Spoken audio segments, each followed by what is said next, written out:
नमस्कार, जोहार, मैं संजय और आप देख रहे हैं न्यूज झारखंड। समय हो चला है झारखंड की हर बड़ी और अहम खबरों से अपडेट होने का, लेकिन उससे पहले आइए एक नजर डालते हैं आज के मुख्य सुर्खियों पर।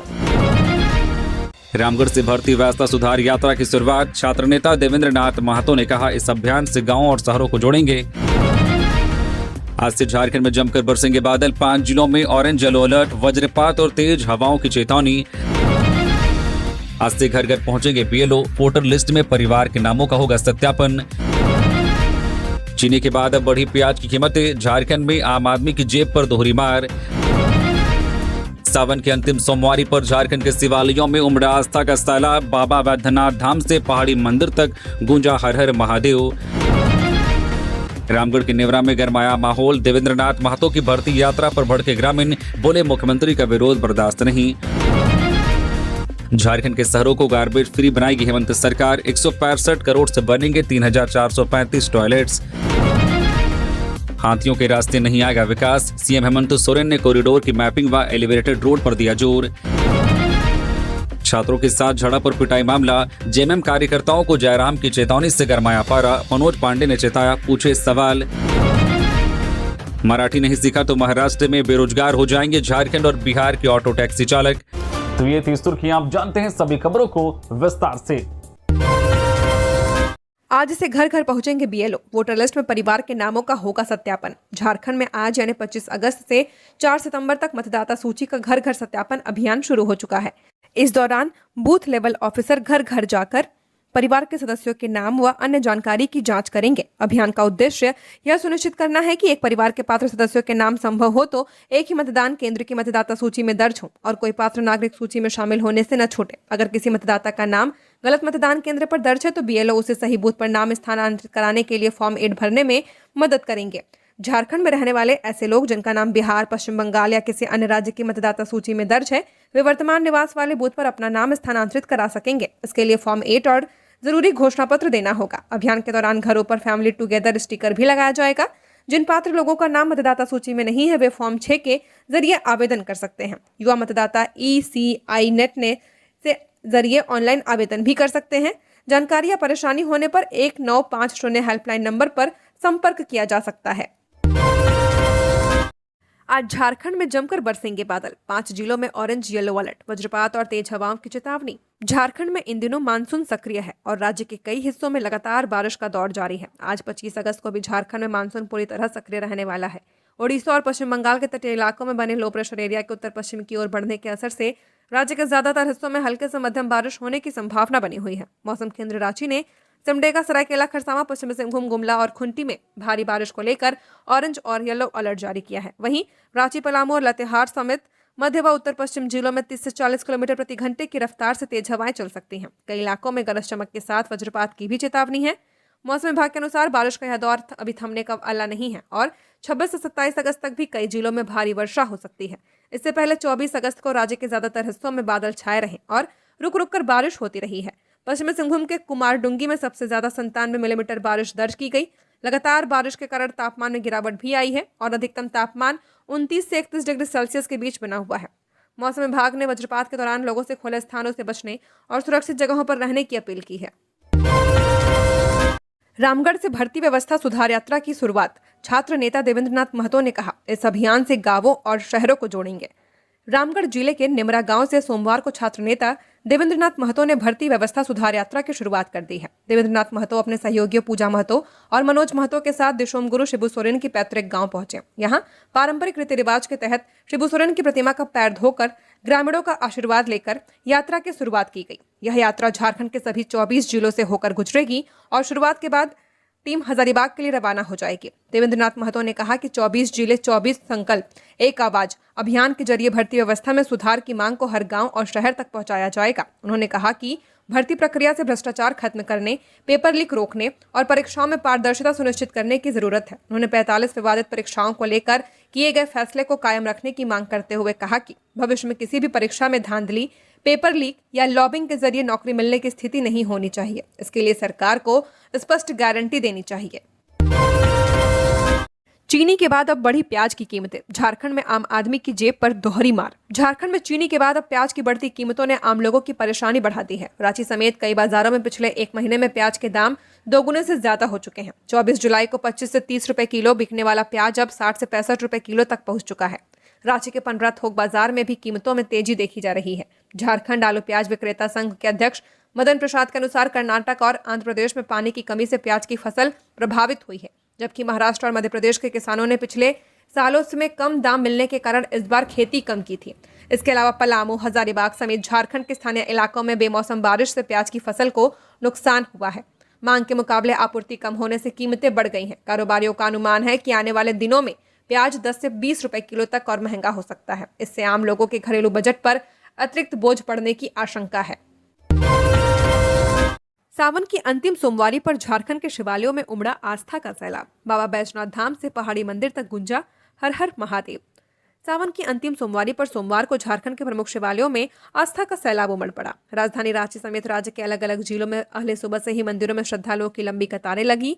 देवघर के विश्व प्रसिद्ध बाबा बैजनाथ धाम में सबसे ज्यादा उत्साह देखने को मिला, जहां सुल्तानगंज से उत्तरवाहिनी गंगा का पवित्र जल लेकर पहुंचे बड़ी संख्या में कांवड़ियों द्वारा श्रद्धालुओं ने कतारबद्ध होकर बाबा बैजनाथ का जलाभिषेक किया है। पूरे मंदिर परिसर में बोलबम और हर हर महादेव के जयकारे गूंजते रहे। श्रद्धालुओं की भारी भीड़ को देखते हुए जिला प्रशासन और पुलिस की ओर से सुरक्षा के साथ साथ सुगम जलार्पण के लिए विशेष इंतजाम किए गए थे। वहीं रांची के ऐतिहासिक पहाड़ी मंदिर में भी अंतिम सोमवारी पर श्रद्धालुओं की भारी भीड़ उमड़ी है। सुबह से ही भक्त बाबा भोलेनाथ के दर्शन और जलाभिषेक के लिए कतार में खड़े नजर आए।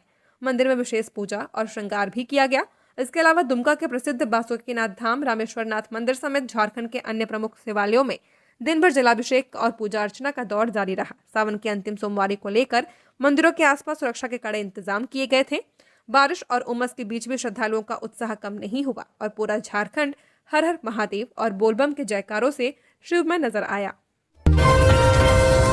हाथियों के रास्ते में नहीं आएगा विकास। सीएम हेमंत ने कॉरिडोर की मैपिंग व एलिवेटेड रोड पर दिया जोर। रांची में मुख्यमंत्री हेमंत सोरेन की अध्यक्षता में सोमवार को झारखंड कैंपा की शासन इकाई की पहली बैठक हुई है। बैठक में वन संरक्षण, पौधारोपण, हाथी कॉरिडोर और मानव वन्यजीव संघर्ष पर चर्चा की गई। मुख्यमंत्री ने राज्य के सभी हाथी कॉरिडोर की बारीकी से मैपिंग कराने और संवेदनशील क्षेत्रों की पहचान कर उनकी सीमा तय करने के निर्देश दिए हैं। उन्होंने कहा कि विकास कार्यों के दौरान हाथियों और अन्य वन्यजीवों के आवागमन में बाधा नहीं आनी चाहिए। जरूरत पड़ने पर हाथी कॉरिडोर वाले क्षेत्रों में एलिवेटेड रोड जैसी तकनीक अपनाने पर जोर दिया गया है। मुख्यमंत्री ने वन क्षेत्रों में इंसानों और वन्यजीवों के लिए उपयोगी पौधे लगाने तथा मिट्टी और जल संरक्षण पर भी ध्यान देने को कहा है। वहीं वन विभाग ने बताया कि रामगढ़, बोकारो और चाकुलिया समेत संवेदनशील इलाकों में थर्मल और इंफ्रारेड कैमरे लगाए जा रहे हैं। हाथियों की मौजूदगी का पता चलते ही हुटर से ग्रामीणों को अलर्ट किया जाएगा और मोबाइल पर वास्तविक समय में सूचना भेजी जाएगी। रामगढ़ के निमरा में गरमाया माहौल। देवेंद्रनाथ महतो की भर्ती यात्रा पर भड़के ग्रामीण, बोले मुख्यमंत्री का विरोध बर्दाश्त नहीं। रामगढ़ जिले के गोला प्रखंड स्थित मुख्यमंत्री हेमंत सोरेन के पैतृक गांव निमरा में सोमवार को देवेंद्रनाथ महतो के नेतृत्व में निकाली जा रही भर्ती व्यवस्था सुधार यात्रा का संथाली समाज ने विरोध किया है।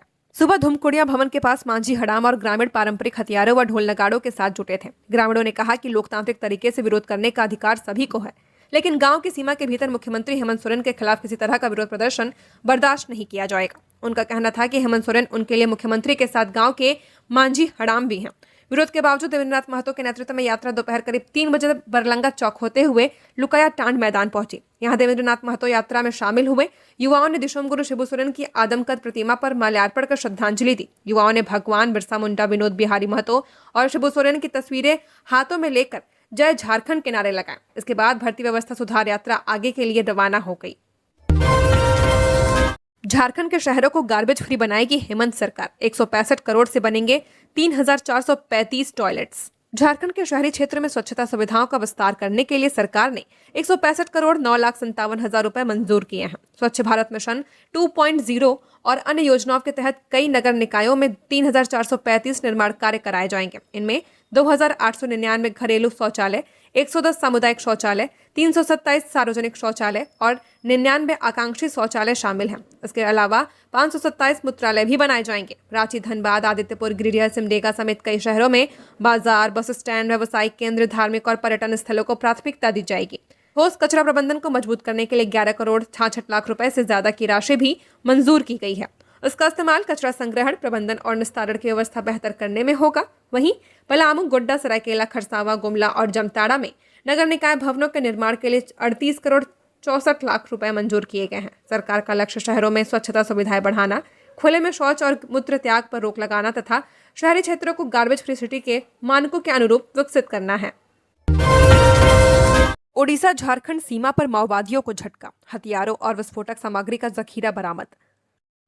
ओडिशा झारखंड सीमा से सटे सुंदरगढ़ जिले के बालंग थाना क्षेत्र में सुरक्षा बलों को बड़ी सफलता मिली है। सिलकोटा रिजर्व फॉरेस्ट में माओवादियों द्वारा छिपा कर रखा गया हथियारों और अन्य सामान का पुराना डंप बरामद किया गया है। ये कार्रवाई आत्मसमर्पण कर चुके नक्सलियों से पूछताछ में मिली जानकारी के आधार पर की गई। जिला सुरक्षक बल और बम निरोधक दस्ते की संयुक्त टीम ने जंगल में तलाशी अभियान चलाया था। पुलिस के अनुसार बरामद सामान में एक AK-47, एक कार्बाइन, एक ID container, detonator, magazine, walkie talkie, कारतूस, बैटरी चार्जर और संचार उपकरण समेत अन्य सामग्री शामिल है। पुलिस का कहना है कि यह डंप करीब 4 साल पुराना था। अभियान को माओवादी नेटवर्क के खिलाफ बड़ी कामयाबी माना जा रहा है। राउरकेला और झारखंड पुलिस के संयुक्त प्रयास से हुई इस कार्रवाई के बाद इलाके में सुरक्षा और तलाशी अभियान को और तेज कर दिया गया है। मराठी नहीं सीखा तो महाराष्ट्र में बेरोजगार हो जाओगे, झारखंड और बिहार के ऑटो टैक्सी चालक। महाराष्ट्र में मराठी की बुनियादी जानकारी नहीं रखने वाले ऑटो और टैक्सी चालकों पर कार्रवाई की तैयारी शुरू हो गई है। परिवहन विभाग के आदेश के अनुसार गैर मराठी भाषी व्यावसायिक वाहन चालकों को मराठी सीखने के लिए अतिरिक्त समय दिया जा रहा है। निर्धारित अवधि में भाषा नहीं सीखने पर पहले ड्राइविंग लाइसेंस और बाद में बैच को भी 3 महीने के लिए निलंबित किया जा सकता है। इसके बाद भी नियमों का पालन नहीं करने पर परमिट और लाइसेंस रद्द करने की कार्रवाई हो सकती है। इससे झारखंड और बिहार समेत दूसरे राज्यों से महाराष्ट्र में जाकर ऑटो टैक्सी चलाने वाले हजारों चालकों की आजीविका को लेकर चिंता बढ़ गई है। परिवहन मंत्री प्रताप सरनाईक के अनुसार पूरे महाराष्ट्र में विशेष जांच अभियान चलाया जाएगा और RTO के उड़न दस्ते चालकों की जांच करेंगे। जांच प्रक्रिया की वीडियोग्राफी भी कराई जाएगी। ऑटो टैक्सी यूनियनों में के मराठी के वर्किंग नॉलेज की स्पष्ट परिभाषा नहीं होने पर सवाल उठाए हैं। वहीं सरकार का कहना है कि इस पहल का उद्देश्य रोजगार छीनना नहीं बल्कि चालकों को स्थानीय भाषा से जोड़ना है। सरकार के मुताबिक अब तक 1.5 लाख से ज्यादा चालक मराठी सीखने की पहल से जुड़ चुके हैं। गोला में 10 जंगली हाथियों का आतंक, खेतों में घुसकर फसलें रौंदी, ग्रामीणों में दहशत। रामगढ़ जिले के गोला वन क्षेत्र के कोराम्बे और मुरपा इलाके में जंगली हाथियों का उत्पात लगातार जारी है। सोमवार को करीब 10 हाथियों के झुंड ने क्षेत्र के कई खेतों में घुसकर फसलों को नुकसान पहुंचाया है। कोराम्बे निवासी प्रदीप कुमार के खेत में लगी लौकी की फसल को हाथियों ने रौंदकर पूरी तरह से नष्ट कर दिया। वहीं धीरन साहब के खेत में लगी मीठी मकई की फसल को भी बर्बाद कर दी गई है। इससे दोनों किसानों को आर्थिक नुकसान उठाना पड़ा। ग्रामीणों के मुताबिक सोमवार तड़के ही इलाके में हाथियों की गतिविधियां देखी जा रही थी। रात करीब 3 बजे मुरमुटा गांव के पास 5-6 हाथी दिखाई दिए थे। इसके बाद सुबह करीब 7 बजे हाथियों को कोराम्बे और शीशाटाड़ के बीच तथा खैराजरा के पास देखा गया। हाथियों के लगातार क्षेत्र में घूमने से आसपास के गांवों में दहशत का माहौल बना हुआ है। ग्रामीणों ने वन विभाग से हाथियों की गतिविधियों पर नजर रखने, लोगों की सुरक्षा के लिए जरूरी कदम उठाने और फसलों को हुए नुकसान का आकलन कर प्रभावित किसानों को उचित मुआवजा देने की मांग की है। ईद मिलादुन्नबी को लेकर पुलिस अलर्ट, सोशल मीडिया पर भड़काऊ पोस्ट करने वालों पर होगी सख्त कार्रवाई। हजारीबाग जिले के विष्णुगढ़ थाना परिसर में ईद मिलादुन्नबी पर्व को लेकर शांति समिति की बैठक आयोजित की गई। बैठक की अध्यक्षता थाना प्रभारी सुभाष सिंह ने की। इसमें क्षेत्र के कई गांवों और मोहल्लों से जनप्रतिनिधि, गणमान्य नागरिक और दोनों समुदायों के लोग शामिल हुए। थाना प्रभारी ने लोगों से पर्व को शांतिपूर्ण, सौहार्दपूर्ण और भाईचारे के माहौल में मनाने की अपील की है। उन्होंने कहा कि विधि व्यवस्था बनाए रखना पुलिस की प्राथमिकता है और असामाजिक तत्वों पर नजर रखी जाएगी। पुलिस ने बताया कि पर्व को लेकर सोशल मीडिया पर भी विशेष निगरानी रखी जा रही है। भ्रामक, आपत्तिजनक या भड़काऊ पोस्ट करने वालों के खिलाफ सख्त कार्रवाई की जाएगी। लोगों से अफवाहों पर ध्यान नहीं देने और किसी संदिग्ध गतिविधि की सूचना तुरंत पुलिस को देने की अपील की है। बैठक में मौजूद सभी समुदायों के लोगों ने पर्व को आपसी भाईचारे और शांति के साथ मनाने का भरोसा दिलाया है। होटल से निकलते ही कारोबारी पर ताबड़तोड़ फायरिंग, 4 गोलियां लगी, मौत। जमशेदपुर के कदमा निवासी होटल कारोबारी निखार सबलोग की सरायकेला खरसावां जिले के चांडिल थाना क्षेत्र स्थित 10 माइल स्टोन होटल परिसर में गोली मारकर हत्या कर दी गई है। घटना सोमवार दोपहर करीब 3:30 की है। बताया गया कि निखार दोस्तों के साथ होटल में व्यवसाय से जुड़ी बैठक कर रहे थे। बैठक खत्म होने के बाद जैसे ही वह सीढ़ियों से उतरकर अपनी गाड़ी की ओर बढ़े थे, पहले से घात लगाए 2 अपराधियों ने उन पर ताबड़तोड़ फायरिंग कर दी। निखार को 4 गोलियां लगी हैं। फायरिंग के बाद दोनों आरोपी मौके से फरार हो गए। दोस्तों ने गंभीर रूप से घायल निखार को इलाज के लिए जमशेदपुर के TMH पहुंचाया, जहां डॉक्टरों ने उन्हें मृत घोषित कर दिया। सूचना मिलते ही चांडिल पुलिस मौके पर पहुंची और जांच शुरू कर दी है। पुलिस ने घटनास्थल से 9 खोखे भी बरामद किए हैं। हत्या की वजह और हमलावरों की पहचान की जांच की जा रही। निखार के भाजपा से जुड़े होने और विधायक सरयू राय के करीबी होने की भी जानकारी सामने आई है। बासुकीनाथ से लौटते वक्त चोरकट्टा मोड़ पर पलटी पिकअप, 16 कांवरिये घायल, 7 गंभीर। देवघर से सटे बिहार के जमुई जिले के चंद्रमंडी थाना क्षेत्र में सोमवार पहले सुबह कांवरियों से भरी पिकअप दुर्घटनाग्रस्त हो गई। हादसा चकाई देवघर मुख्य मार्ग NH 333 पर चोरकट्टा मोड़ के पास करीब 2 बजे हुआ। बताया जा रहा कि चालक को झपकी आने से पिकअप अनियंत्रित होकर बिजली के पोल से टकरा गई और सड़क किनारे गड्ढे में पलट गई। हादसे में 16 श्रद्धालु घायल हुए हैं, जिनमें 7 की हालत गंभीर बताई जा रही है। सभी श्रद्धालु नालंदा, औरंगाबाद और शेखपुरा के रहने वाले और आपस में रिश्तेदार बताए जा रहे हैं। वे देवघर और बासुकीनाथ में पूजा करने के बाद राजगीर जा रहे थे। पिकअप में बांस बल्ली से 2 मंजिला मचान बनाया गया था और क्षमता से ज्यादा श्रद्धालु सवार थे। कुछ लोग ऊपर सो रहे थे। टक्कर के बाद बिजली का पोल टूटकर वाहन पर गिर गया, जिससे ऊपर सो रहे लोग दब गए। पुलिस और स्थानीय लोगों ने सभी घायलों को बाहर निकालकर चकाई रेफरल अस्पताल पहुंचाया है। प्राथमिक उपचार के बाद 7 गंभीर घायलों को देवघर सदर अस्पताल रेफर कर दिया गया। पुलिस ने दुर्घटनाग्रस्त पिकअप को कब्जे में ले लिया है। सुब्रतो मुखर्जी फुटबॉल कप के फाइनल में झारखंड गुमला की बेटियों ने दिखाया दम। 65वें सुब्रतो मुखर्जी फुटबॉल कप के अंडर 17 बालिका वर्ग में झारखंड की टीम ने शानदार प्रदर्शन करते हुए फाइनल में जगह बना ली है। नई दिल्ली में खेले गए सेमीफाइनल में झारखंड ने CISC को एक्स्ट्रा टाइम में 3-0 से हराया है। निर्धारित समय में दोनों टीमों के बीच कड़ा मुकाबला हुआ और कोई गोल नहीं हो सका। इसके बाद एक्स्ट्रा टाइम में गुमला की खिलाड़ियों ने शानदार खेल दिखाया है। उषा कुमारी ने 1 गोल किया, जबकि साबरनी कुमारी ने 2 गोल दागकर टीम की जीत पक्की कर दी। टूर्नामेंट में झारखंड का प्रदर्शन लगातार शानदार रहा है। टीम ने लीग मुकाबले में त्रिपुरा को 3-1 से और आर्मी पब्लिक स्कूल दिल्ली को 8-0 से हराया था। इसके बाद क्वार्टर फाइनल में बिहार को 5-1 से शिकस्त देकर सेमीफाइनल में पहुंची है। अब गुमला की बेटियों की नजर फाइनल मुकाबले में खिताब जीतने पर बनी हुई है। छात्रों के साथ झड़प और पिटाई मामला, GMM कार्यकर्ताओं को जयराम की चेतावनी से गरमाया पारा। मनोज पांडे ने चिताया, पूछे सवाल। JPSC और JSSC परीक्षाओं में कथित गड़बड़ी के खिलाफ 26 दिनों तक चले छात्र आंदोलन के बाद राजनीतिक बयानबाजी तेज हो चुकी है। 22 अगस्त को रांची, हजारीबाग, गिरिडीह और गढ़वा में मुख्यमंत्री के पुतला दहन के दौरान छात्रों और कुछ लोगों के बीच झड़प हुई थी। JLKM विधायक जयराम महतो ने इसके लिए GMM कार्यकर्ताओं को जिम्मेदार ठहराया है। उन्होंने कहा कि छात्रों के साथ मारपीट लोकतांत्रिक और अधिकारियों के खिलाफ है। उन्होंने मुख्यमंत्री के मामले का संज्ञान लेकर आरोपियों पर कार्रवाई की मांग की है। कहा कि ऐसा नहीं हुआ तो छात्रों का आंदोलन और तेज हो सकता है। जयराम महतो के बयान पर GMM प्रवक्ता मनोज पांडे ने पलटवार किया है। उन्होंने जयराम के बयान को सुर्खियों में बने रहने की कोशिश बताया और भाषा पर संयम बरतने की सलाह दी है। मनोज पांडे ने कहा कि हाई कोर्ट ने सरकार के फैसले पर रोक लगा दी है और मामले में अगली सुनवाई होनी है। उन्होंने सवाल किया कि ऐसी स्थिति में मुख्यमंत्री को जिम्मेदार क्यों ठहराया जा रहा है और GMM नेता के खिलाफ अमर्यादित नारे क्यों लगाए जा रहे हैं। झारखंड के 2119 जल स्रोतों की तय होगी सीमा, संरक्षण के लिए सरकार का बड़ा फैसला। झारखंड सरकार ने राज्य के आर्द्र भूमियों यानी तालाब, झील, नदी, जलाशय और दलदली क्षेत्रों के संरक्षण के लिए बड़ा कदम उठाया है। इसरो के एटलस के आधार पर राज्य में 2119 संभावित आर्द्र भूमियों की पहचान की गई है। अब इन सभी स्थलों का जल स्तर पर भौतिक और तथ्यात्मक सत्यापन कराया जाएगा। सत्यापन के बाद इनकी सीमाएं तय कर आधिकारिक अधिसूचना जारी की जाएगी। झारखंड राज्य आर्द्र भूमि प्राधिकरण की पहली बैठक में मुख्यमंत्री हेमंत सोरेन ने अधिकारियों को आर्द्र भूमियों की पहचान, वैज्ञानिक अध्ययन, दस्तावेजीकरण और संरक्षण की प्रक्रिया प्राथमिकता से पूरी करने का निर्देश दिया है। उन्होंने अवैध कब्जों पर कार्रवाई और संवेदनशील जल स्रोतों के लिए अलग प्रबंधन योजना बनाने को कहा है। साथ ही जल स्रोतों की स्थिति और आसपास की गतिविधियों का डिजिटल रिकॉर्ड रखने पर जोर दिया गया। आर्द्र भूमियां भूजल स्तर बनाए रखने, बाढ़ का प्रभाव कम करने, जल संकट से बचाव और जैव विविधता के संरक्षण में महत्वपूर्ण भूमिका निभाती है। खनिज कानून संशोधन पर वित्त मंत्री का बाबूलाल मरांडी को पत्र, कहा राज्य हित सर्वोपरि। झारखंड के वित्त मंत्री राधाकृष्ण किशोर ने खनिज विकास विनियम कानून में प्रस्तावित संशोधन को लेकर नेता प्रतिपक्ष बाबूलाल मरांडी को पत्र लिखा है। उन्होंने कहा कि राजनीतिक निष्ठा से पहले राज्य के प्रति निष्ठा होनी चाहिए और झारखंड के आर्थिक और संवैधानिक हितों की रक्षा सर्वोपरि है। उन्होंने बाबूलाल मरांडी से केंद्र सरकार के सामने झारखंड के हितों की आवाज उठाने की अपील की है।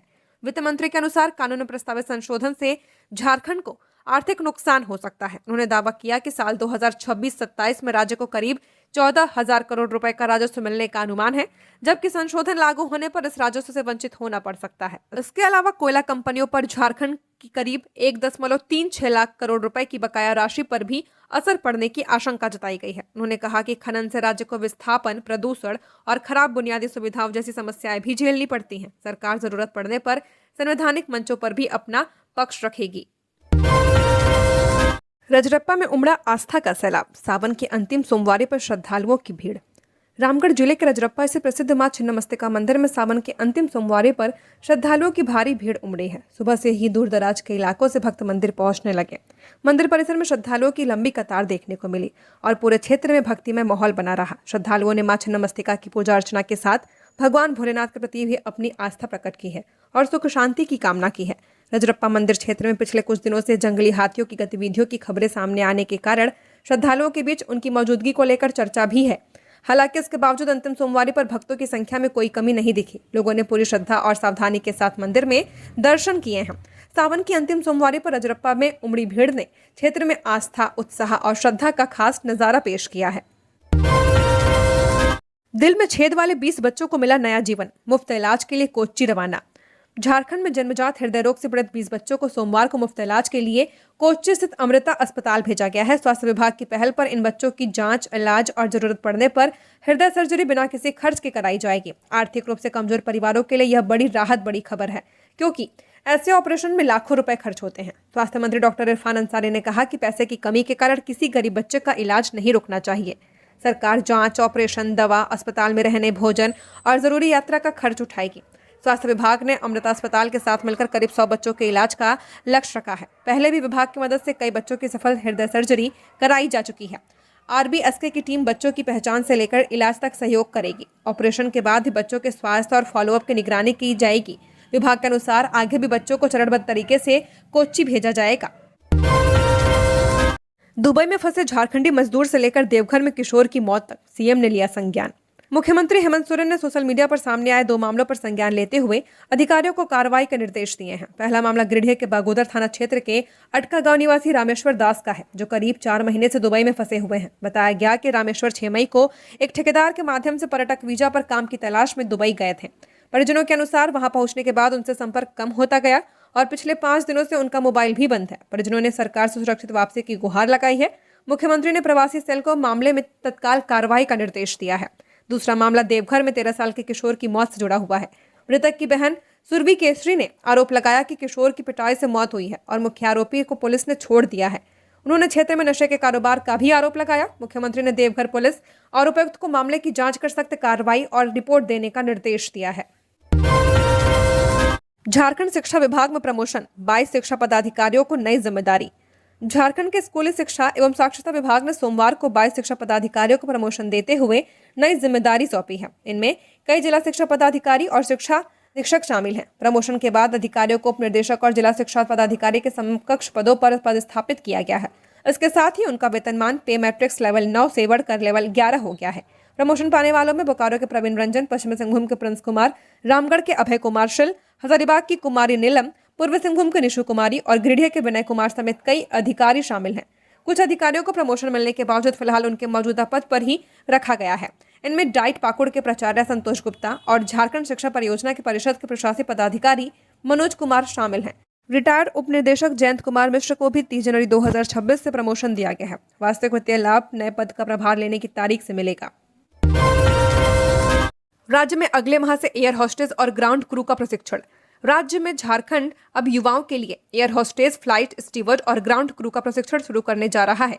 झारखंड सरकार के नागर विमानन विभाग के तहत संचालित झारखंड फ्लाइंग इंस्टीट्यूट ने diploma in aviation and management पाठ्यक्रम के लिए चयन साक्षात्कार पूरा कर लिया है। प्रशिक्षण अगले माह से शुरू होने की संभावना है। चयन प्रक्रिया में अभ्यर्थियों की शैक्षणिक योग्यता, संचार कौशल, अंग्रेजी भाषा, आत्मविश्वास, व्यक्तित्व और विमानन क्षेत्र में रुचि का मूल्यांकन किया गया है। संस्थान के प्रबंध निर्देशक कैप्टन एसपी सिन्हा ने बताया कि विमानन क्षेत्र में बढ़ते रोजगार के अवसरों को देखते हुए झारखंड की युवाओं को राज्य में ही व्यावसायिक प्रशिक्षण देने की तैयारी की जा रही है। प्रशिक्षण के बाद युवाओं के लिए एयरलाइंस, एयरपोर्ट, ग्राउंड हैंडलिंग, यात्री सेवा और एविएशन हॉस्पिटैलिटी जैसे क्षेत्रों में अवसर मिल सकते हैं। चयनित अभ्यर्थियों की पहली वरीयता सूची अगस्त के अंतिम सप्ताह में संस्थान की आधिकारिक वेबसाइट पर जारी होने की संभावना है। देवघर में खाद्य सुरक्षा टीम का बड़ा अभियान, होटल, रेस्टोरेंट से लेकर मिठाई दुकानों तक की जांच। देवघर जिले में उपायुक्त सह जिला दंडाधिकारी के निर्देश पर खाद्य सुरक्षा टीम ने कई इलाकों में खाद्य प्रतिष्ठानों की जांच के लिए अभियान चलाया है। जलसार रोड, टावर चौक, बड़ा बाजार, कबूतर धर्मशाला, आजाद चौक और मीना बाजार में होटल, रेस्टोरेंट, मिठाई और किराना दुकानों का निरीक्षण किया गया। इस दौरान खाद्य पदार्थों की गुणवत्ता, साफ सफाई और खाद्य सुरक्षा मानकों की जांच की गई है। कई प्रमुख होटल और पेड़ा मिठाई दुकानों समेत अन्य प्रतिष्ठानों को जांच के दायरे में लिया गया है। अभियान के दौरान प्राथमिक जांच में 67 खाद्य सैंपल सही पाए गए। खाद्य सुरक्षा विभाग ने सभी दुकानदारों और खाद्य कारोबारियों को गुणवत्ता बनाए रखने, स्वच्छता का ध्यान रखने और निर्धारित खाद्य सुरक्षा नियमों का पालन करने का निर्देश दिया है। अधिकारियों ने स्पष्ट किया कि जांच अभियान आगे भी जारी रहेगा। खाद्य सुरक्षा मानकों का उल्लंघन मिलने पर संबंधित प्रतिष्ठानों के खिलाफ नियमानुसार कार्रवाई की जाएगी। पूर्वी सिंहभूम में लूगाहारा काजू जंगल में 9 से 10 हाथियों का डेरा, ग्रामीणों में दहशत। पूर्वी सिंहभूम जिले के बहरागोड़ा प्रखंड स्थित लूगाहारा काजू जंगल में पिछले करीब एक सप्ताह से 9 से 10 जंगली हाथियों का झुंड डेरा डाले हुए है। हाथियों की लगातार मौजूदगी से लूगाहारा, लोधुन, बनी, पानीशोल, धन्नाड़ी, भादुआ, दूधकुंडी और ढीलाहारा समेत आसपास के गांवों में दहशत का माहौल बना हुआ है। ग्रामीणों के अनुसार रात होते ही हाथी जंगल से निकलकर खेतों में पहुंच जाते हैं और फसलों, बांस की झाड़ियों व अन्य वनस्पतियों को नुकसान पहुंचा रहे हैं। इससे किसानों को आर्थिक नुकसान उठाना पड़ रहा। हाथियों के डर से ग्रामीण रात में जागकर अपने घरों और फसलों की सुरक्षा कर रहे हैं। हाथियों की लगातार आवाजाही से जगन्नाथपुर दारिशोल मुख्य मार्ग पर भी आवागमन प्रभावित हो रहा। राहगीरों और वाहन चालकों में अनहोनी की आशंका बनी हुई है। ग्रामीणों ने वन विभाग से हाथियों की गतिविधियों पर नजर बनाए रखने और उन्हें आबादी वाले क्षेत्रों से दूर रखने के लिए आवश्यक कदम उठाने की मांग की है। लगातार बारिश से कई क्षेत्रों में नदियां उफान पर, आवागमन प्रभावित। लातेहार जिले में सोमवार को लगातार हुई बारिश से जनजीवन प्रभावित रहा। तेज बारिश के कारण सदर प्रखंड की तरवाजिया पंचायत में मनकरी तरवाजिया मुख्य सड़क क्षतिग्रस्त हो गई है। सड़क की हालत खराब होने से बड़े वाहनों का आवागमन प्रभावित हो गया है और किसी भी समय दुर्घटना की आशंका बनी हुई है। उप प्रमुख राजकुमार प्रसाद ने बताया कि सड़क क्षतिग्रस्त होने से स्थानीय लोगों को काफी परेशानी हो रही और जल्द मरम्मत की जरूरत है। वहीं मनिका प्रखंड के हरहंज मनिक मुख्य मार्ग पर बिसुन बांध पंचायत से छलका में बारिश का पानी उफान पर आ चुका है। पानी बढ़ने के कारण करीब 2 घंटे तक दोनों ओर से वाहनों और लोगों का आवागमन पूरी तरह बाधित रहा। पानी का स्तर कम होने के बाद लोगों ने सावधानी से रास्ता पार करना शुरू किया। लगातार बारिश के कारण जिले की प्रमुख नदियों का जलस्तर भी बढ़ गया है, जिससे कई इलाकों में लोगों की परेशानी बढ़ गई है। बाबूलाल मरांडी ने मुख्यमंत्री को लिखा पत्र, झारखंड स्टेट फार्मेसी काउंसिल में भ्रष्टाचार की सीबीआई जांच कराने की मांग। नेता प्रतिपक्ष बाबूलाल मरांडी ने मुख्यमंत्री हेमंत सोरेन को पत्र लिखकर झारखंड स्टेट फार्मेसी काउंसिल में कथित भ्रष्टाचार की सीबीआई जांच कराने की मांग की है। उन्होंने आरोप लगाया कि पिछले करीब 1 दशक में राज्य में फार्मेसी कॉलेजों की संख्या 3 से बढ़कर लगभग 150 हो गई है। आरोप है कि कई संस्थानों को जरूरी मानकों और संसाधनों के बिना एनओसी और मान्यता दी गई तथा प्रति कॉलेज करीब 30 लाख रुपए तक की अवैध वसूली की गई है। उन्होंने पूरे मामले में करीब 800 करोड़ रुपए के कथित सिंडिकेट की आशंका जताई है। बाबूलाल मरांडी ने कहा कि कथित अनियमितताओं से हजारों विद्यार्थियों के भविष्य और राज्य की स्वास्थ्य व्यवस्था पर असर पड़ सकता है। उन्होंने पिछले 10 सालों में जारी सभी एनओसी, मान्यता, सीट आवंटन और डिग्रियों का व्यापक ऑडिट कराने की मांग की है। साथ ही संबंधित मंत्री, अधिकारियों, काउंसिल पदाधिकारियों और बिचौलियों की भूमिका की जांच तथा दोषियों पर कार्रवाई की मांग की है। छात्राओं ने राखी बांधकर दिया सड़क सुरक्षा का संदेश। हेलमेट और सीट बेल्ट न लगाने वाले चालकों से लिया नियमों के पालन का वचन। धनबाद जिले में रक्षाबंधन से पहले सड़क सुरक्षा को लेकर अनोखा जागरूकता अभियान चलाया गया। जिला प्रशासन, यातायात पुलिस और शिक्षा विभाग की पहल पर 40 से ज्यादा स्कूली छात्राएं सड़क पर उतरी। छात्राओं ने बिना हेलमेट बाइक चलाने और बिना सीट बेल्ट कार चलाने वाले चालकों को रोककर उनकी कलाई पर राखी बांधी, तिलक लगाया और फूलमाला पहनाकर यातायात नियमों का पालन करने का वचन लिया है। छात्राओं ने चालकों से सुरक्षित वाहन चलाने और अपने परिवार की चिंता करते हुए नियमों का पालन करने की अपील की है। अभियान में Kasturba Gandhi Balika Vidyalaya, CM school of excellence समेत अन्य स्कूलों की छात्राएं शामिल हुई। अधिकारियों ने बताया कि अभियान का उद्देश्य चालान काटना नहीं, बल्कि लोगों को सड़क सुरक्षा के प्रति जागरूक करना और दुर्घटनाओं को कम करना है। यह अभियान अगले 3 दिनों तक जारी रहेगा। इसके बाद नियम तोड़ने वाले चालकों के खिलाफ कड़ी कार्रवाई की जाएगी। सावन की अंतिम सोमवारी पर टांगीनाथ धाम में उमड़ा आस्था का सैलाब, हजारों श्रद्धालुओं ने लगाई कतार। गुमला जिले के डुमरी में सावन की अंतिम सोमवारी पर टांगीनाथ धाम सहित आसपास के शिव मंदिरों में श्रद्धालुओं की भारी भीड़ उमड़ी है। पहले सुबह से ही हजारों श्रद्धालु बाबा टांगीनाथ के दर्शन, पूजा अर्चना और जलाभिषेक के लिए धाम पहुंचने लगे थे। भीड़ को देखते हुए मुख्य मंदिर का द्वार सुबह ही खोल दिया गया। श्रद्धालु कतार में लगकर भगवान शिव का जलाभिषेक करते रहे। इस दौरान बोल बम और जय भोलेनाथ के जयकारों से पूरा धाम परिसर गुंजायमान रहा।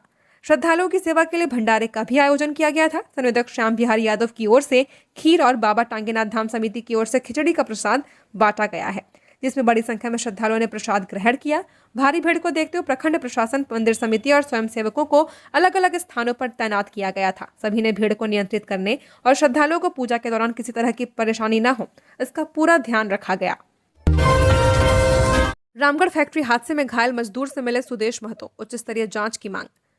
रामगढ़ के बड़काकाना क्षेत्र स्थित मां Chhinnamastika cement and sponge iron company में हुए हादसे को लेकर आजसू पार्टी के केंद्रीय अध्यक्ष सुदेश महतो ने सरकार से उच्च स्तरीय जांच की मांग की है। सोमवार को उन्होंने रांची के देवकमल अस्पताल पहुंचकर हादसे में घायल मजदूर से मुलाकात की और उसका हालचाल जाना है। उन्होंने घायल मजदूर के बेहतर इलाज और उसके परिवार को हर संभव सहायता का भरोसा दिलाया है। इस हादसे में 3 मजदूरों की मौत और 1 मजदूर के घायल होने की बात सामने आई है। सुदेश महतो ने कहा कि इस घटना को महज दुर्घटना बताकर जांच से बंद नहीं की जा सकती है। उन्होंने मशीनरी, शीतलन व्यवस्था, सुरक्षा उपकरण, अग्निशमन व्यवस्था और रखरखाव की जांच कराने की मांग की है। साथ ही श्रम कानूनों और सुरक्षा मानकों के पालन की भी जांच होनी चाहिए। उन्होंने कहा कि अगर कंपनी प्रबंधन की लापरवाही सामने आती है तो दोषियों पर कड़ी कानूनी कार्रवाई होगी। उन्होंने मृत मजदूरों के परिवारों को उचित मुआवजा, वैधानिक लाभ और आश्रितों को रोजगार देने की भी मांग की है। रक्षाबंधन पर दिखेगा पलामू के सखी मंडल का हुनर। 40,000 राखियों के निर्माण का डीसी ने किया शुभारंभ। पलामू जिले में रक्षाबंधन को लेकर सखी मंडल की महिलाओं द्वारा तैयार राखियों की प्रदर्शनी और बिक्री केंद्र की शुरुआत कर दी गई है। सोमवार को उपायुक्त दिलीप प्रताप सिंह शेखावत ने समाहरणालय परिसर में दीप जलाकर और फीता काटकर केंद्र का उद्घाटन किया है। इस दौरान सखी मंडल की महिलाओं ने उपायुक्त की कलाई पर रक्षा सूत्र बांधकर उनका स्वागत किया। उपायुक्त ने कहा कि महिलाओं द्वारा तैयार राखियां उनके हुनर और आत्मनिर्भरता का प्रतीक है। उन्होंने लोगों से स्थानीय महिला समूहों की राखियां खरीदने और लोकल फॉर वोकल को बढ़ावा देने की अपील की है। JSLPS के अनुसार इस साल पलामू में सखी मंडल की महिलाओं ने 40,000 राखियां बनाने का लक्ष्य रखा हुआ है। लेस्लीगंज, पड़वा और नवा बाजार प्रखंडों में राखियों का निर्माण किया जा रहा। इन्हें ग्राहकों तक पहुंचाने के लिए जिले के सभी प्रखंडों में संकुल स्तर पर बिक्री केंद्र बनाए गए हैं। प्रशासन का कहना है कि स्थानीय राखियों की बिक्री से ग्रामीण महिलाओं की आय बढ़ेगी और उन्हें आर्थिक रूप से मजबूत बनने में मदद मिलेगी। मैयत में शामिल होने जा रहे दंपत्ति के साथ हादसा, ट्रक के नीचे दबकर पत्नी की मौत, चालक पकड़ा गया। गिरिडीह जिले के बेंगाबाद नवडीहा मुख्य मार्ग पर देवाटाड़ गांव के पास सोमवार दोपहर दर्दनाक सड़क हादसा हुआ है। जमुआ के धोदो गांव निवासी बसरुद्दीन अंसारी अपनी पत्नी शाहिदा खातून के साथ बाइक से बेंगाबाद के झबदा टांग गांव मैयत में शामिल होने जा रहे थे। इसी दौरान सामने से आ रहे सीमेंट लदे ट्रक ने उनकी बाइक में जोरदार टक्कर मार दी। हादसे में शाहिदा सड़क पर गिरकर ट्रक के नीचे दब गई और उनकी मौके पर मौत हो गई, जबकि पति बसरुद्दीन गंभीर रूप से घायल हो गए हैं। हादसे के बाद ट्रक चालक वाहन लेकर फरार हो गया, लेकिन ग्रामीणों ने पीछा कर नवडीहा के पास उसे पकड़ लिया। सूचना मिलते ही बेंगाबाद पुलिस मौके पर पहुंची और घायल बसरुद्दीन को इलाज के लिए सरकारी अस्पताल भेजा है। पत्नी की मौत से आक्रोशित ग्रामीणों ने मुख्य मार्ग जाम कर दिया, जिससे वाहनों की लंबी कतार लग गई। पुलिस ने ग्रामीणों को समझाकर जाम हटाने का प्रयास किया है और मामले में आगे की कार्रवाई शुरू कर दी गई है। रांची में रिम्स के पास ही अल्ट्रासाउंड का गोरख धंधा, बिना डॉक्टर के चल रहा था खेल। रांची में रिम्स के पास फर्स्ट पॉइंट डायग्नोस्टिक सेंटर में स्वास्थ्य विभाग की टीम ने छापेमारी कर अल्ट्रासाउंड जांच में गंभीर अनियमितताएं पकड़ी हैं। सोमवार को गुप्त सूचना पर पहुंची टीम को केंद्र में अल्ट्रासाउंड मशीन चालू मिली और कई मरीज जांच के लिए इंतजार कर रहे थे, लेकिन जिस डॉक्टर के नाम पर केंद्र संचालित हो रहा था वह मौके पर मौजूद ही नहीं था। जांच के दौरान मरीजों की जानकारी दर्ज करने वाले रजिस्टर में भी कई जरूरी विवरण अधूरे पाए गए। इसे PCPNDT एक्ट का गंभीर उल्लंघन मानते हुए टीम ने अल्ट्रासाउंड मशीन को मौके पर ही सील कर दिया है। स्वास्थ्य विभाग ने केंद्र से जरूरी दस्तावेज और रिकॉर्ड जब्त करते हुए अगली अनुमति तक अल्ट्रासाउंड जांच पूरी तरह बंद रखने का निर्देश दिया है। विभाग अब मामले की विस्तृत जांच और PCPNDT एक्ट के तहत आगे की कार्रवाई करेगा। अधिकारियों के अनुसार रांची जिले में करीब 260 अल्ट्रासाउंड केंद्र हैं और नियमों के पालन को लेकर लगातार निरीक्षण अभियान चलाया जा रहा है। आने वाले दिनों में अन्य केंद्रों की भी जांच की जाएगी। जमशेदपुर में ज्वेलरी चोरी का खुलासा, 2 आरोपी गिरफ्तार, चांदी के आभूषण बरामद, जेवर दुकान का शटर तोड़कर की थी चोरी। जमशेदपुर के बागबेड़ा थाना क्षेत्र की लाल बिल्डिंग स्थित गोल्डन ज्वेलरी दुकान में 20 अगस्त को हुई चोरी का पुलिस ने खुलासा कर दिया है। पुलिस ने मामले में गाराबासा निवासी गोपीनाथ मुंडा उर्फ बुलेट 38 साल और गाराबासा गुदरी मार्केट निवासी श्रीमंतो गोप उर्फ सुमंतो 55 वर्षीय को गिरफ्तार किया है। आरोप है कि दोनों ने दुकान का शटर तोड़कर करीब 5 से 6 लाख रुपए के चांदी के आभूषण और वजन मापने की मशीन चोरी की थी। पुलिस ने आरोपियों की निशानदेही पर करीब 1.5 किलोग्राम के चांदी के आभूषण भी बरामद किए हैं, जिनमें अंगूठियां, लॉकेट, मंगलसूत्र, पायल, चेन, राखियां, चांदी के सिक्के और अन्य सामान शामिल हैं। सिटी एसपी ललित मीणा के अनुसार घटना के बाद पुलिस ने विशेष टीम गठित कर मानवीय सूचना और तकनीकी शाखा की मदद से आरोपियों को पकड़ा है। पुलिस ने चोरी का सामान बरामद करने के साथ ही वारदात में इस्तेमाल बोल्ट कटर और लोहे का सब्बल भी जब्त कर लिया है। दोनों आरोपियों से पूछताछ की जा रही है और पुलिस यह पता लगाने में जुटी हुई है कि चोरी में उनके साथ कोई अन्य व्यक्ति भी शामिल था या नहीं। भूगर्भ जल के अवैध दोहन पर रांची नगर निगम सख्त, 3 आरओ प्लांट पर 1.5 लाख का जुर्माना। रांची में भूगर्भ जल के अनधिकृत दोहन और अवैध जलापूर्ति के खिलाफ नगर निगम ने कार्रवाई तेज कर दी है। सोमवार को जलापूर्ति शाखा की टीम ने 3 आरओ वाटर बॉटलिंग प्लांट की जांच की है। तीनों प्लांट बिना जरूरी अनुज्ञप्ति के संचालित मिले हैं। इसके बाद निगम ने प्रत्येक पर 50,000 रुपए का जुर्माना लगाया है, यानी कुल 1.5 लाख रुपए की कार्रवाई की गई। जांच में मोहराबादी के गोजल आरओ, चिरौंदी बोड़िया रोड स्थित मां पानी सर्विस आरओ वाटर और कुसुम विहार के आरवी आरओ वाटर में नियमों का पालन नहीं मिला है। निगम ने सभी संचालकों को जरूरी दस्तावेजों के साथ अनुज्ञप्ति के लिए आवेदन करने का निर्देश दिया। इसके लिए केंद्रीय भूगर्भ जल प्राधिकरण का अनापत्ति प्रमाण पत्र समेत अन्य दस्तावेज जरूरी हैं। निगम के अनुसार अब तक करीब 90 आवेदन मिल चुके हैं। नियमों का पालन नहीं करने वाले प्लांट पर आगे भी कार्रवाई होगी और जरूरत पड़ने पर उन्हें सील किया जा सकता है। इसी तरह से और भी खबरों से अपडेट रहने के लिए न्यूज झारखंड चैनल को सब्सक्राइब करके बेल आइकन प्रेस कर दीजिए, जिससे आप तक झारखंड की हर बड़ी खबरों का अपडेट आप तक पहुंचता रहे। धन्यवाद।